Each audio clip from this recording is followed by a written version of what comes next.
Well, some good news for the economy. New numbers indicate consumers are currently more confident when it comes to spending than they have been all year.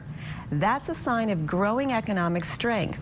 The numbers are from the consumer sentiment portion of Xavier University's monthly American Dream Composite Index, powered by dunnhumby. The index consists of 5 sub-indexes that measure people's attitudes regarding their personal economic status, personal well-being, living in a just society, diversity of the culture, and how clean and healthy the environment is. Well, 4th of July weekend felt like the perfect time to check in on the American dream. Business Courier editor Rob Dahlmeyer is in the studio with Greg Smith, professor of Management Information Systems at Xavier and a co-inventor of the American Dream Composite Index. They'll talk more about how the index works with regard to measuring the American dream. Rob and Greg? Thank you, Kelly. And Greg, thanks for being here this morning. You and I clearly are living the dream by just being here. That's right. But we've not done this on the show before. This is a relationship with Xavier's American Dream Index that the Business Courier hopes to elevate and to continue to track as you come out with it every month.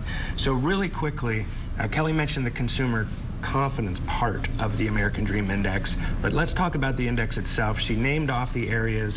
Why did you expand the idea of the American Dream beyond just owning a home, which is what most of us think of as the American dream? I think the easy answer is that people just told us to. We started from grassroots and asked folks around the country, around the world, what is the American dream? And in doing so, we learned that the American dream isn't just one simple, single dimension. It's multidimensional. That's why it's a composite for us. So it is everything that as you go about your daily life, all the things that you encounter and the feelings that you have and dreams that you have towards those things. Before we get into the consumer part, how's the index doing right now compared to a year ago, 6 months ago?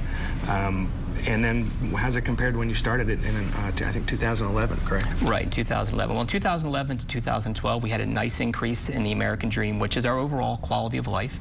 From 2012 to 2013, again, a nice increase. But now, as we've migrated into 2014, the first 6 months that we just completed, we've been pretty stagnated. We haven't decreased, but we've been holding steady at a number, which is quite a bit concerning, seeing that we're seeing strong numbers when it comes to our consumer confidence area, and we're seeing pretty strong second quarter growth in our overall GDP. So the consumer confidence part, though, Kelly mentioned this, looking good, looking strong, stronger than it has in a while, stronger than it has all year. Is this sustainable, in your opinion? Do you feel like this is something that we're going to continue to feel good about? Well, it is something that we've seen. It's our strongest measure that we've seen since December of last year. And we measure people as consumer citizens, not just consumers, but consumer citizens. So it's how we interact with institutions. The number is strong. It's nowhere near as strong as it was with our past presidential election time in December of last year when things were looking good. But the number is strong, though we are a bit concerned looking forward in the second half of the year. Most projections that we've seen from our data see that the economy isn't going to grow anywhere near that we're hoping to see now in the second quarter.